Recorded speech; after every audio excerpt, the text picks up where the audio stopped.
Hey everyone, my name is Josh, and welcome back to your fourth stimulus check and news update. In today's update, we have a lot of news to get into, but first, if you would like to receive 2 free stocks from Webull, valued up to $2,300, make sure to claim them by clicking my link, which you'll find in the description box below. Okay, so jumping right into the update for today, even though the $300 plus up in federal unemployment benefits don't officially come to an end until September 6th, as we all know, many states ended this extra money earlier on. This is because they believe this extra money was creating a disincentive for many people to return to work. Because of this, unemployed workers in Indiana, Maryland, Texas, Iowa, among other states, filed class action lawsuits against their states, hoping for these benefits to be reinstated. Recently, judges in Oklahoma, Arkansas, Indiana, and Maryland ruled in favor to reinstate the benefits, whereas in states like Florida, Louisiana, Ohio, and Missouri, judges ruled against them being put back into place. So, depending on where people live, ultimately are determining whether or not the benefits are being reinstated. And as I said anyways, the benefits are coming to an end either way on Monday. Regardless, in the states where benefits were cut off a few months early, it should be helpful for those who receive the extra money they missed out on over the past several weeks. Even though there are no quick plans in place to extend the unemployment benefits past September 6th, some progressive lawmakers hope to include an extension in the reconciliation bill they hope to pass by late September or October.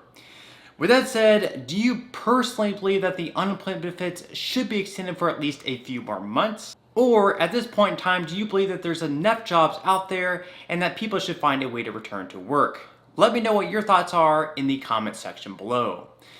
In some other news, as we kick off the beginning of September, Congress looks to get moving on a couple of different bills. The first one being the bipartisan infrastructure bill that has already passed in the Senate. Then the second being the much larger $3.5 trillion bill, which Democrats hope to pass through reconciliation. Now, even though the bipartisan infrastructure bill has already passed in the Senate, it still doesn't have 100% support from Republicans and Democrats. For example, only 19 of the 50 Republicans in the Senate voted in favor of the bill. Then, in the House, even though most progressive Democrats will probably in the end vote in favor of the bill, recently in Alexandria Ocasio-Cortez's town hall, she called the package anti-climate, and it was essentially drafted by ExxonMobil.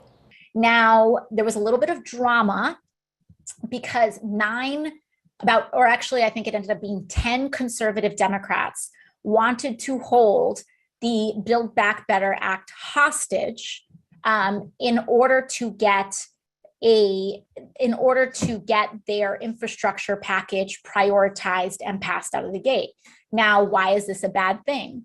The reason this is a bad thing is that from the very, very beginning, a deal was struck that the conservative infrastructure package had to be paired with the more visionary Build Back Better Act in order for it to pass.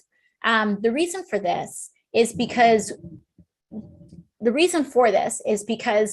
conservatives, and I mean conservative Democrats, as are partnering with the Republican Party in order to try to pass an infrastructure package that it frankly is anti-climate. And it was drafted by ExxonMobil, essentially. And we know this because an ExxonMobil lobbyist was caught on videotape, bragging about the fact that he has these Democrats on speed dial and the role that ExxonMobil played in trying to shape this legislation. So what they were trying to do, essentially, is pass this infrastructure package so that they can kill the budget reconciliation package, to kill the Build Back Better Act. Now, there are some investments in this infrastructure package that are good, that are frankly, we will not object to. Things like climate resiliency investments, investing in infrastructure that can help communities build seawalls or help rebuild infrastructure that is being threatened by climate change. We don't object to that. In fact, we think that this infrastructure package is underinvesting in those needs. Investments in things like trying to rebuild elements of our national power grid, We don't object to that. There are other parts of this bill that I think are extremely alarming. Things like partnering with private equity in order to allow states to auction off toll roads, et cetera, as well as sneaky language where they talk about putting billions of dollars in tax breaks for quote unquote carbon capture technology. Carbon capture sounds nice, right? And this is what fossil fuel lobbyists are experts at. They are experts at branding certain tax breaks to sound like they're climate friendly when they're really fossil fuel wish lists. And so some of the issues with carbon capture tax subsidies is that we saw in California that fossil fuel companies will use certain language around drafted on the premise of carbon capture technology to essentially help themselves drill more oil. And that is, as we know, the last thing that we need, as we saw from the most recent IPCC report, that we are at code red for humanity and for our future. So the argument here is that if the infrastructure package, if the conservative infrastructure package alone was passed alone, not only would it be not enough, but it could potentially be actively harmful. What makes up for the infrastructure package is the Build Back Better Act. The Build Back Better Act and budget reconciliation will allow us to make the actual investments in climate that can help us draw down emissions. It will expand Medicare to include vision and dental healthcare, vision, dental, and hearing and vision, I believe. Yeah, vision, dental, and hearing. So you can see that Ocasio-Cortez is taking a bit of a shot at her Democrat colleagues. She's basically calling her colleagues traitors for working with the Republicans and pairing the bipartisan package with their larger reconciliation bill.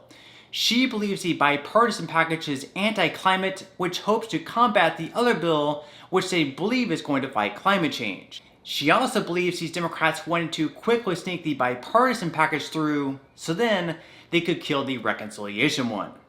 Now, I'm sure these Democrats aren't going to take too kindly to these comments, and if anything, will probably just give them more motivation to take some of the spending out of the larger bill.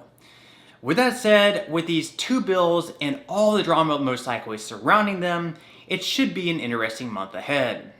Okay, so now I just wanted to quickly touch base on rental assistance. As we all know, recently the Supreme Court did strike down the CDC's ban on evictions, which now leaves many tenants quite vulnerable. And even though Congress has already approved more than $45 billion in rental assistance to address this crisis, 16 states have apparently spent less than 5% of the share they received.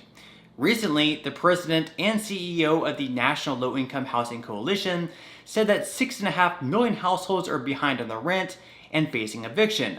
Therefore, she said, the slow pace of spending by these states and cities, quite frankly, is just unacceptable. Many people believe the slow pace of the rollouts of these funds is due to complicated and difficult applications, in addition to short staffing across the nation. Of course, even with this slow pace, if you or anyone that you know is behind on their rent and possibly facing eviction, you should still definitely put in an application for assistance as soon as you possibly can.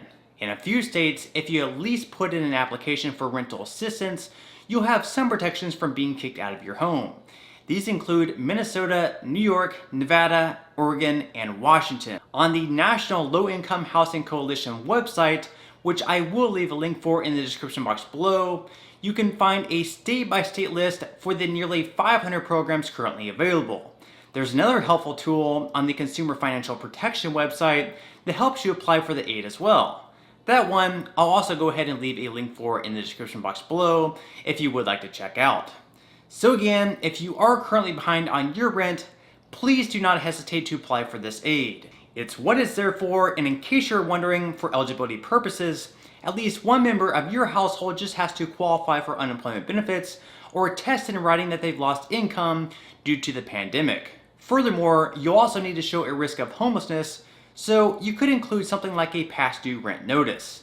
And of course, as always, if you need any help whatsoever in applying for this assistance, leave a comment below including the city and state in which you live, and I'll do the best that I can to help you out. So on that note, I'm going to go ahead and wrap up this video. Again, if you would like to receive a couple free stocks from Webull, make sure to quickly claim them by clicking my link, which you'll find in the description box below.